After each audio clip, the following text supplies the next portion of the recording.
রাধারানী বলছে গোবিন্দকে তুমি নিষ্কিঞ্চন বৈষ্ণবের পদধূলা না। তা গোবিন্দ মনে মনে ভাবলেন আমি ভক্ত পাবো কোথায়, জগৎটা তো নকলে ভরপুর, আমি পাবো কোথায়? মনে মনে চিন্তা করলেন তাহলে ঘুরে ঘুরে তো দেখতে হয়। ভগবান ঘুরতে ঘুরতে বাবা একটা জায়গায় পৌঁছে গেছে, কোথায় জানো? যে জায়গাটার নাম হলো হস্তিনাপুর। অমাইরা হস্তিনাপুর নাম শুনেছেন? কিসে শুনেছেন? এই দেখো নাকি টিভিতে শুনেছেন। কিসে শুনেছেন? মহাভারত। বা মহাভারতে হস্তিনাপুর। যারা এখানে বাবা তত্ত্বজ্ঞানী, যারা শাস্ত্র জ্ঞানী, যারা পাঠ করেন বা শোনেন, কুরুপক্ষে ছিলেন আমার পিতামহ ভীষ্ম, আর পাণ্ডব পক্ষে ছিলেন আমার ভগবান কৃষ্ণ। তার দাদু ভীষ্ম আমার দুর্যোধনের পক্ষে ছিল। একদিন আমার দুর্যোধন রাগান্বিত হয়ে এসে আমার দাদু ভীষ্মকে একটা বড় কথা বলে ফেলেছিল। ও দাদু, আমার বাড়ি থাকো, আমার বাড়ি খাও, আমার বাড়ির অন্ন ধ্বংস করো, আর তুমি বলতে পারছো না কি করলে পাণ্ডবরা নিধন হবে? মনে রাখবেন বাবা, কোন ব্যক্তিকে যদি খাইয়ে তুলনা দেওয়া যায়, এর মতো বড় দুঃখ আর পৃথিবীতে কিছু হয় না। তা পিতামহ ভীষ্ম করজোর করে দুর্যোধনকে বলেছিল, দুর্যোধন এত বড় কথা তুমি বলতে পারলে? যাদের জন্য আমি বিয়ে থা করলাম না, যাদের জন্য আমি সংসারী হলাম না, সেই তুমি আমাকে বলছো আমি তোমার অন্ন ধ্বংস করি? বেশ, তাহলে আমি যখন তোমার অন্ন ধ্বংস করি, আজ আমি প্রতিজ্ঞা করলাম আজ রাত 12টার সময় আমি ধ্যানা যোগে বসবো, আর যখনই ধ্যানে বসবো রাতের অন্ধকারে তোমার স্ত্রীকে একবার আমার কাছে যেতে বলবো। দুর্যোধনের স্ত্রী যদি যায় তাহলে বাবা পাণ্ডবদের মৃত্যু পান দুর্যোধনের স্ত্রীর হাতে তুলে দেবে। অমাইরা, এর থেকে আনন্দ আর কিছু হয়? আনন্দে গদগদ হয়ে দুর্যোধন যাচ্ছে স্ত্রীর কাছে। স্ত্রীর নাম কি? ভানুমতি। বাহ, ভানুমতি ছুটতে ছুটতে যাচ্ছে। ও ভানু, ভানু, ও ভানু। যেই না ভানু বলে ডেকেছে, ভানু তো চমকে উঠেছে। অসময়ে স্বামী ডাকছে। কি ব্যাপার, হঠাৎ তুমি এর সময় আমায় ডাকছো ভানু? জানো এই আজ রাত 12টার সময় আমার দাদু তোমাকে একবার দাদুর ঘরে যেতে বলে। যেই না কথাটা ভানুমতি শুনেছে, ছি ছি ছি ছি ছি ছি, তোমার কি কোনোদিন বিবেক বুদ্ধি হবে না? তোমার দাদু বিয়ে করেনি, তোমার দাদু সংসার করেনি, আর আমি যৌবন বয়সে নাচবো, আমাকে 12টার সময় রাত্রিবেলা যেতে বললো, আর তুমি আমার এমন অধম স্বামী, তুমি আমাকে 12টার সময় পরপুরুষের ঘরে পাঠাচ্ছ? শোনো, আমি তো যাবই না, যদি দরকার হয় তো তুমি তোমার দাদুর ঘরে যাও। আচ্ছা বাবা, এই কথাটা দুর্যোধন জানে, আর দুর্যোধনের স্ত্রী ভানুমতি জানে, আর কি কেউ জানে? কেউ জানে? কৃষ্ণ। বাহ, এই যে আমি দাঁড়িয়ে আছি না, দেখতে সবাইকে পাচ্ছি। কে কীর্তন শুনছে, কে শুনছে না, কে গল্প করছে, কার অন্যদিকে মনকে বাড়ি যাবে সেই চিন্তা করছে, এটা আমি বুঝতে পারছি না। কিন্তু ওই যে ছেলেটা বাঁকা করে, বাঁকা হাতে কালো শেষ, খাতা কলমে হিসাব করে সময় মতো ঘরে পৌঁছে দেবে। তো আজকের ভগবানের তো চোখ কান সব খোলা, তো ব্যাটা কোনোদিন ঘুমায় না, ছলনা করে। আজকে রাত 12টায় যাওয়ার কথা, দুর্যোধনের স্ত্রী যাবে না। তাহলে দুর্যোধন জানে, ভানুমতি জানে, আর ওদিকে আমার ভগবানের কানে খবরটা চলে গেছে। মনে মনে চিন্তা করছে এই তো সুযোগ, আর এই সুযোগে আমাকে একটা কাজ গুছাতে হবে। রাত 12টায় যাবার কথা, এখন বাজে ঘড়ির কাঁটা রাত 11টা, আর রাত 11টার সময় ভগবান যাচ্ছে কোথায়? সখী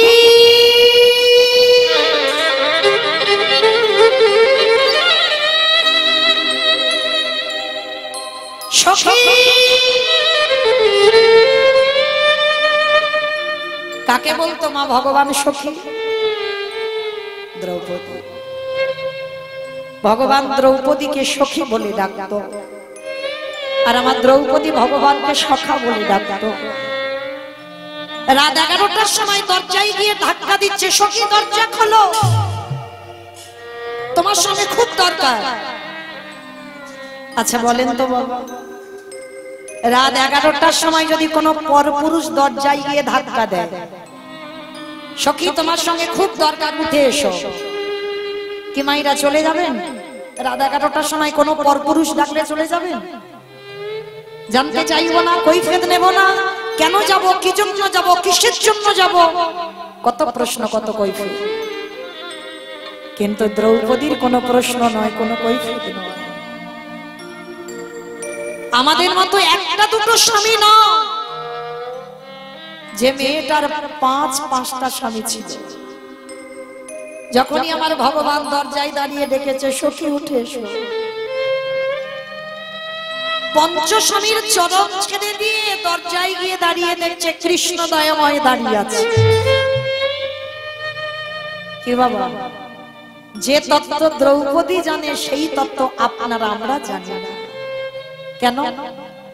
ভগবান যদি একবার কারোর নাম ধরে বাঁশি বাজায়, কেবল বন্ধু, কেবল বান্ধব, সকল মায়া ছিন্ন করে আমাদের চলে যেতে হবে। ভগবান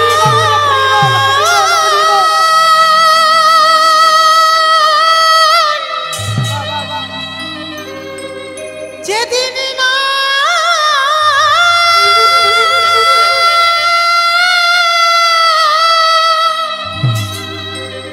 নামে ধরে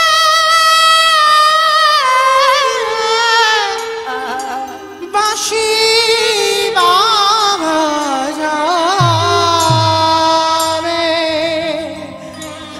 কি বলে বন্ধু, কি বলে বান্ধব, সকলি ছেড়ে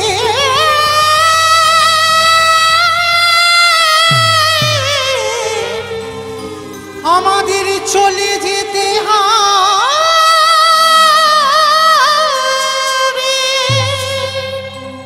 ভগবান যদি একবার বাঁশি বাজায় মা, আর কীর্তন গাওয়া হবে, আপনারা বসে কীর্তন শুনতে পারবেন? পারবেন না।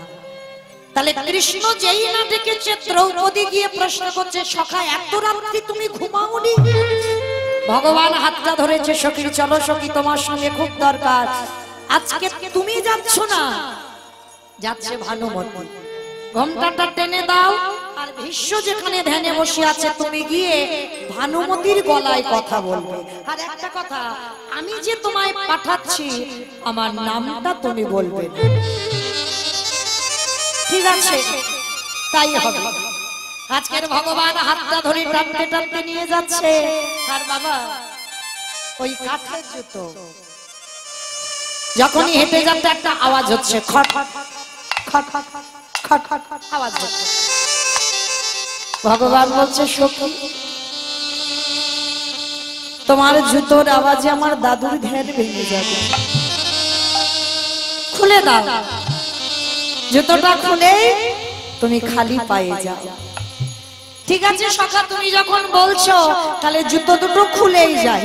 তবে শোনো, আমি জুতো দুটো খুলে যাচ্ছি, তবে দেখো আমার জুতো দুটো তুমি একটু মনে বসে থেকো, আমার জুতো দুটো যেন কেউ নিয়ে চলে না যায়। হরি বল, হরি বল। যেই না কথাটা বলেছে ভগবান আমার চমকে উঠেছে। এ কত বড় ভক্ত, আমার কাছে ওর জুতোর দায়িত্ব দিচ্ছে। রাধে, এই তো সুযোগ, আমাকে একবারে দেখতে হবে কত বড় ভক্ত। তা যেই নাম আমার জুতো দুটো আছে, দ্রৌপদী একটু আড়াল হয়েছে। ভক্ত বৎসল্য ভগবান,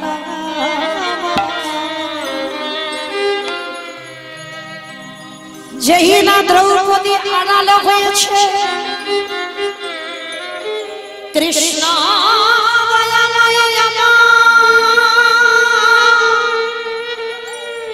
ওই দ্রৌপদীর জুতো জোড়া ভগবান ভগবান বক্ষে ধরেছে। যে ভগবানের ভক্তি ছিল না, যে ভগবান কোনোদিন কাঁদতে পারত না, যেই না জুতো দুটো বক্ষে ধরেছে, যে ভগবানের প্রেম ছিল না, যে ভগবানের ভক্তি ছিল না, যেই না জুতোটা ধরা, ভগবানের চোখ দিয়ে আপনি থেকে নয়নের বাড়ি বিগলিত হচ্ছে। ওই চোখের জলে এলো বক্ষ দেশে, জুতোর তলায় যে ধুলো ছিল বক্ষটা কাদা হয়ে গেল। ওই কাদা বাড়াতে বাড়াতে এলো নাভি দেশে, নাভি কমলে ভেসে গেল। নাভি কমল থেকে এলো জানো দেশে, জানোটা ভেসে গেল। জানো দেশ থেকে আজ ধরণীটা, আজ ধরণীটা, আজ ভগবানের কেমন ভেসে ভেসে যায়। দ্রৌপদী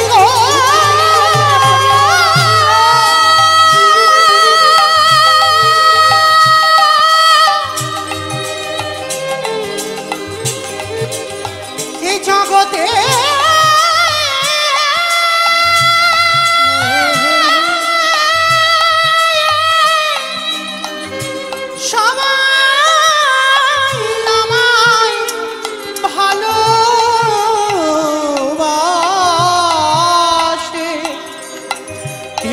তোমার মতো করে আমায় কেউ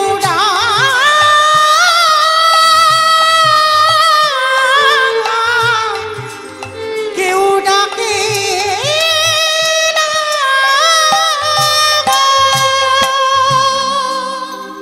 যে ভগবানের ভক্তি ছিল না বাবা, জুতোটা যেই না কৃষ্ণ আমার বুকে ধরেছে, আপনি থেকে নয়নে বাড়ি ঢুকছে।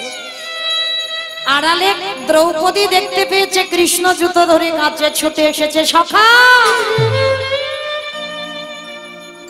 শেষ পর্যন্ত তুমি চুরি করলে, তুমি চুরি করলে কেন? তুমি তো চাইতে পারতে, চুরি করলে কেন? সখা, তুমি যদি চাইতে আমি কি না করতাম? আমি তো তোমায় দিয়ে দিতাম। ভগবান অপলক নয়নে দ্রৌপদীর বদন পানে সখী, আমি চুরি করেছি। হ্যাঁ, তুমি চুরি করেছো, তুমি তো চেয়ে নাওনি, আমার কাছে চাওনি, মানে তুমি চুরি করেছো। আচ্ছা সখী, আমি তোমাকে যদি বলতাম তোমার জুতো দুটো দাও, তুমি দিয়ে দিতে? কেন দেব না? কৃষ্ণ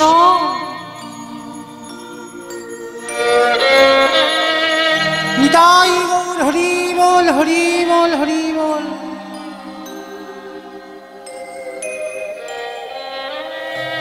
তুমি বোধহয় জানো না, তুমি আমায় ভুলে যেতে পারো, কিন্তু আমি তো তোমায় ভুলি। দ্রৌপদী বলছে তুমি আমায় ভুলে যেতে পারো, আমি তোমায় ভুলিনি। তুমি জানো আমার আগুন থেকে জন্ম, আমি অজনী সম্ভবা। যেদিন থেকে পৃথিবীর আলো দেখলাম, সেদিন থেকেই দেহ মন প্রাণ জীবন যৌবন তোমার চরণে দিলাম। সখা গো,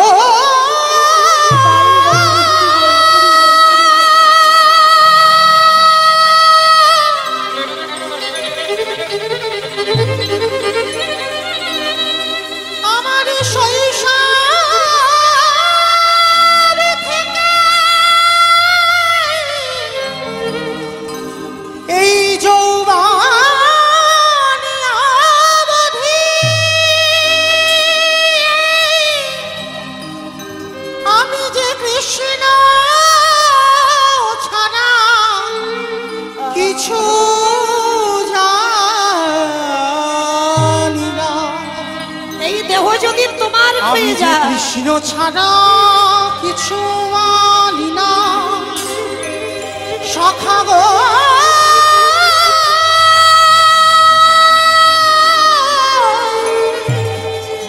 তুমি কি জানো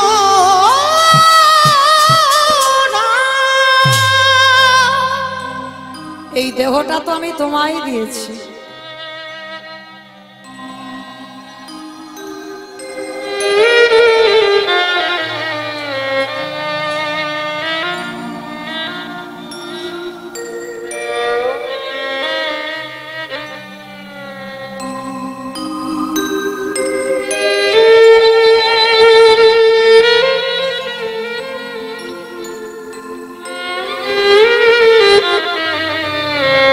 নিতাই গৌর কৃষ্ণ প্রেমানন্দে হরি বল হরি বল হরি বল হরি বল। দ্রৌপদী বলছে আমার এই দেহটা যদি তোমার হয়ে যায় সখা, তাহলে কি আমার চরণের জুতো দুটো আমার? অমাইরা কত বড় ভক্ত দেখেছে। আপনারাও তো আমার ভগবানকে ভালোবাসে, ভগবানের মাথায় কোনোদিন নিজেদের জুতো দুটো তুলে দিতে পারবে? কেন পারবে না? পাপের ভয়। কিন্তু দ্রৌপদী বলেছিল দেহ যদি তোমার হয়ে যায়, তাহলে এই পায়ের জুতো দুটো কি আমার? এ তো তোমার জুতো, তুমি ধরে কাঁদবে, তে আমার আপত্তি করার কি আছে? এইবার ভগবানের মাথায় দ্রৌপদী জুতো তুলে দিয়েছে। ভগবান মাথায় নিয়ে বাবা দাঁড়িয়ে দাঁড়িয়ে কাঁদছে। সখী তুমি দেরি করো না, এবার যাও। যেই না ভীষ্মের কাছে গেছে বাবা, সেদিন আমার ভগবান কিন্তু প্রমাণ পেয়ে গেল ভক্তের চরণ ধুলাইলে ভক্তি আসে। এইবার গিয়ে যেই না দাঁড়িয়েছে, ভীষ্ম ধ্যানা যোগে ছিল, মাথায় হাত দিয়ে বর দিল তোমার শীতের সিঁদুর, তোমার হাতের শাখা অক্ষয় থাকবে। কাকে বর দিল? দুর্যোধনের স্ত্রীকে। কিন্তু বরটা নিল কে? দ্রৌপদী। আর বাবা কৃষ্ণ বলে দিয়েছিল তুমি কিন্তু তোমার গলা বের করবে না, তুমি ভানুমতির গলা বের করবে। আর এত ভালো আনন্দের কথা, আর কি বাবা নকল গলা থাকে? দ্রৌপদী একেবারে আনন্দে লাফ দিয়ে উঠেছে। আর যেই না লাফ দিয়ে ওঠা, সঙ্গে সঙ্গে বাবা ভীষ্মের ধ্যান ভেঙে গেল, চমকে উঠল। কি দ্রৌপদী, এখানে কে তোমাকে আসতে বললো? এখানে তো তোমার আসার কথা নয়, এখানে দুর্যোধনের স্ত্রীর আসার কথা। সত্যি করে বলো তোমাকে কে পাঠিয়েছে? আর দেখবেন বাবা চোর যখন ধরা পড়ে যায় তার অবস্থাটা দেখলেই বোঝা যায়, বোঝা যায় না? তা বারবার বাবা ওই দরজার দিকে তাকাচ্ছে কেন? ও বেটা তো ওখানে দাঁড়িয়ে আছে, আর ওই দরজা দিয়ে বলছে সখী তুমি আমার নামটা কিন্তু বলবে না, দাদু যেন বুঝতে না পারে। আর কৃষ্ণ আড়াল হয়েছে, আর দ্রৌপদী ধরা পড়ে গিয়ে বারবার দরজার দিকে তাকাচ্ছে। ভীষ্ম রেগে গিয়ে বলছে ওদিকে কি দেখছো? আমার দিকে তাকিয়ে বলো তোমাকে এখানে কে পাঠালো?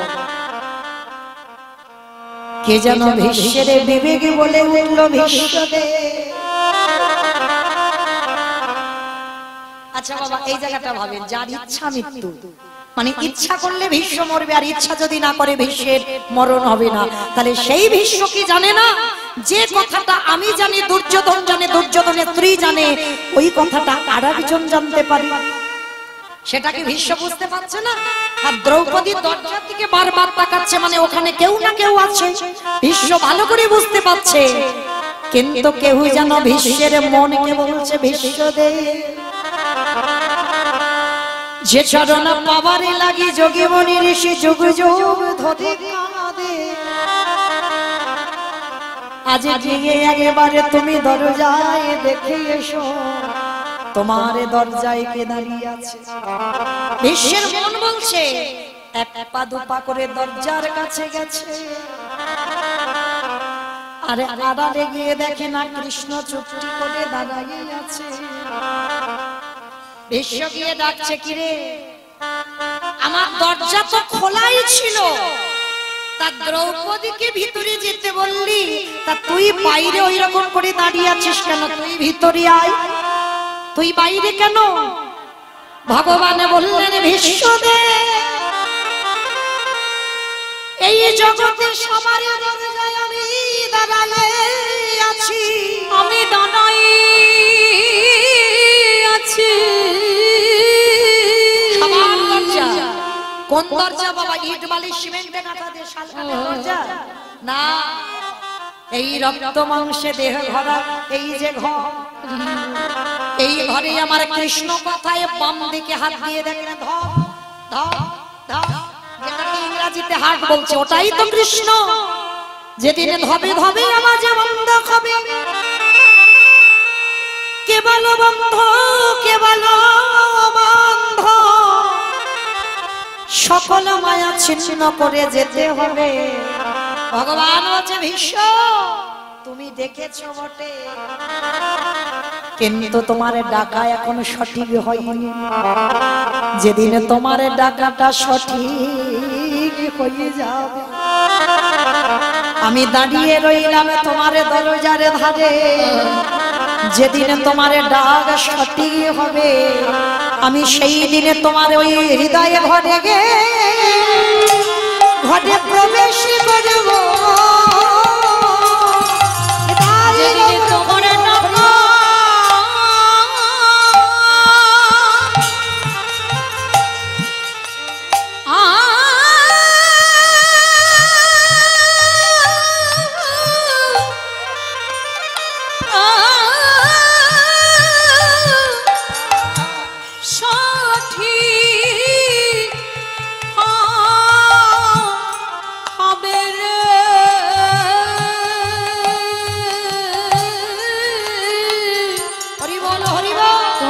তোমার দরজা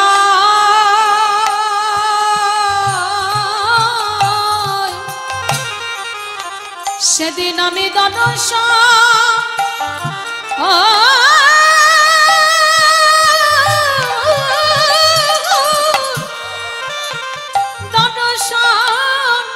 দেব। ভীষ্ম বলল কৃষ্ণ রে, অরে কৃষ্ণ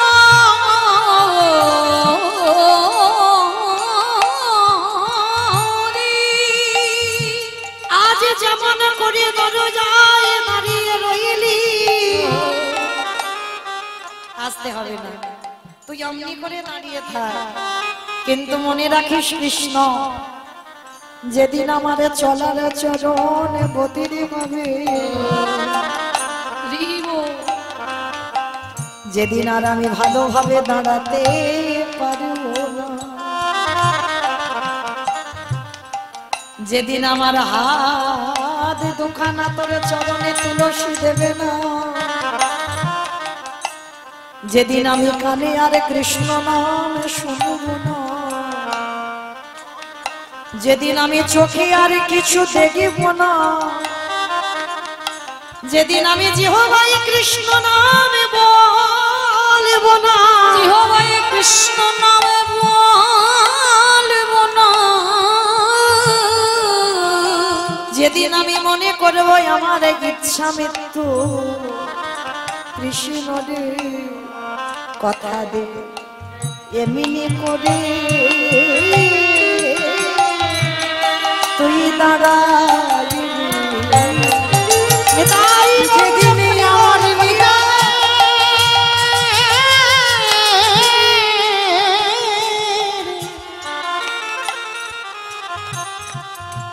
আমার নিদানের সময়, হরি বল সময় হবে,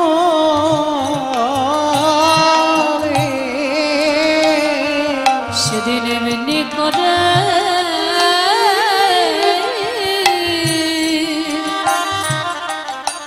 তুই দাঁড়াই,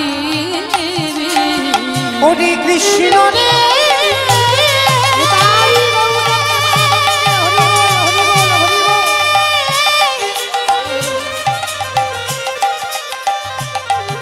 ওরে তোর চরণে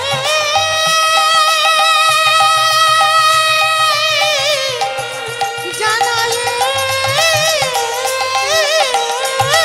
রাখলাম, যেদিনই আমার নিদানের সময় হবে, সেদিন তুই ভক্তের ভগবান হয়ে আমার দরজায় আমার এমনি করে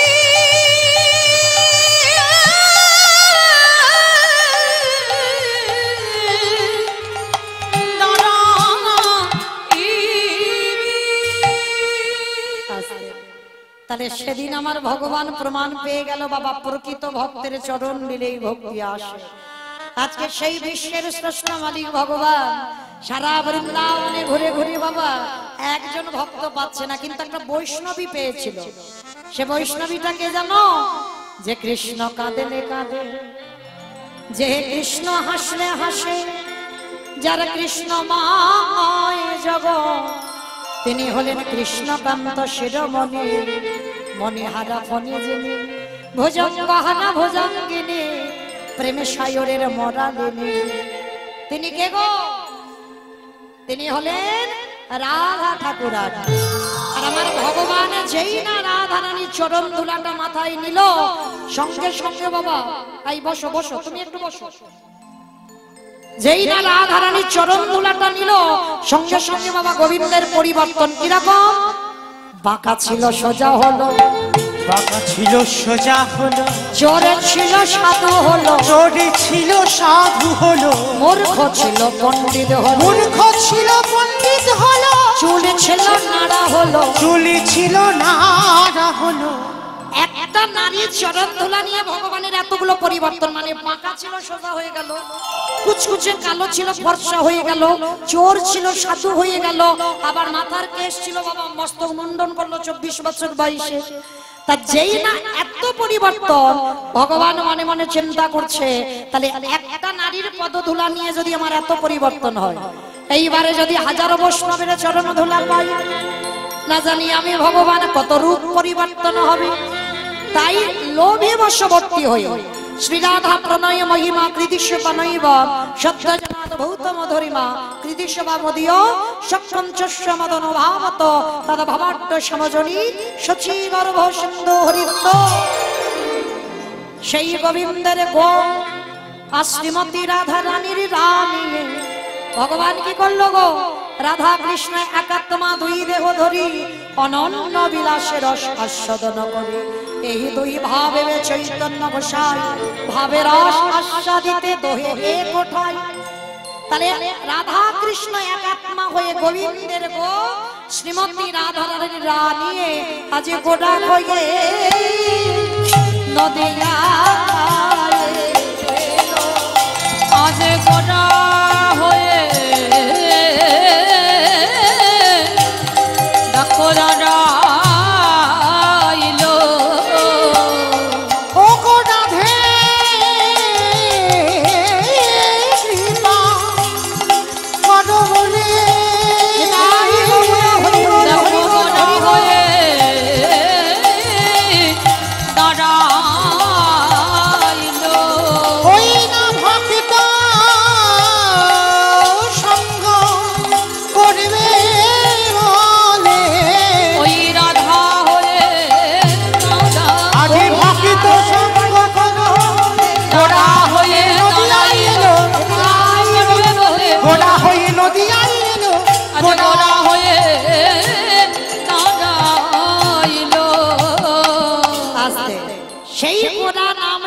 প্রভুকে করছে যেন নবদ্বীপে এসে আজ ভক্তদের নিয়ে বাবা হরি নামে মেতেছে আমার চৈতন্য মহাপ্রভু।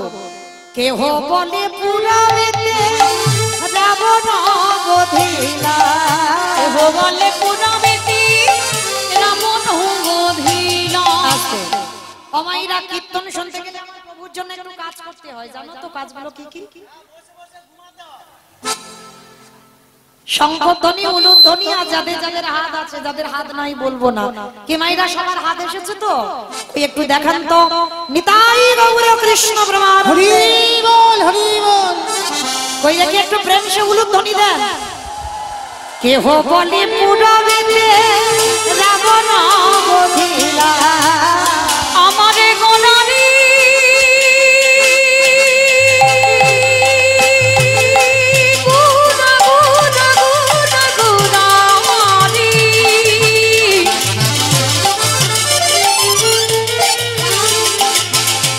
গোড়া গোড়া গোড়া আমারি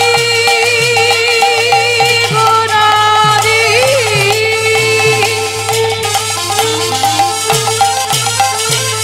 নিতাই প্রাণীর গোড়া গোড়া গোড়ারি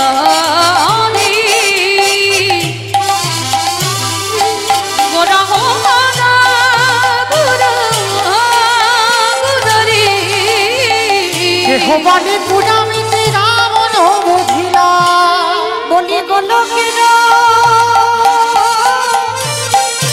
বৈভব লীলা প্রকাশ করিলা। ওই গোলকের লীলা প্রকাশ করিলা। ওই গোলকের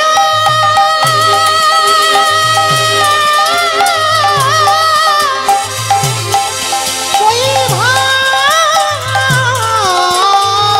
লীলা প্রকাশ করিলা। সেই রাধারে ভাবে এবে গোটাইব রাধার ভাবে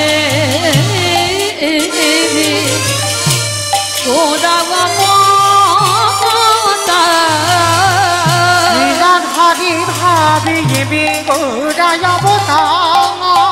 হরে কৃষ্ণ নামে গৌর করিলা ওই হরে কৃষ্ণ নামে গৌর করিলা প্রচার। হরে কৃষ্ণ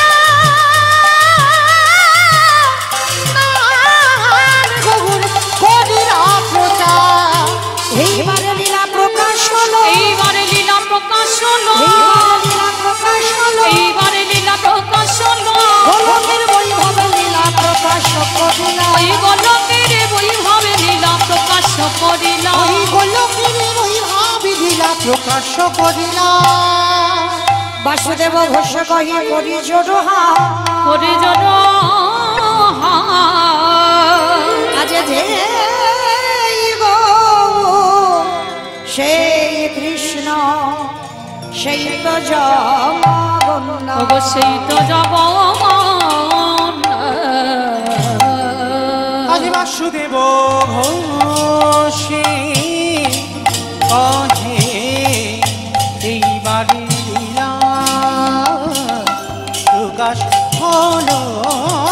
বাসুদেব ঘোষে কহে এই তার লীলা প্রকাশ হলো।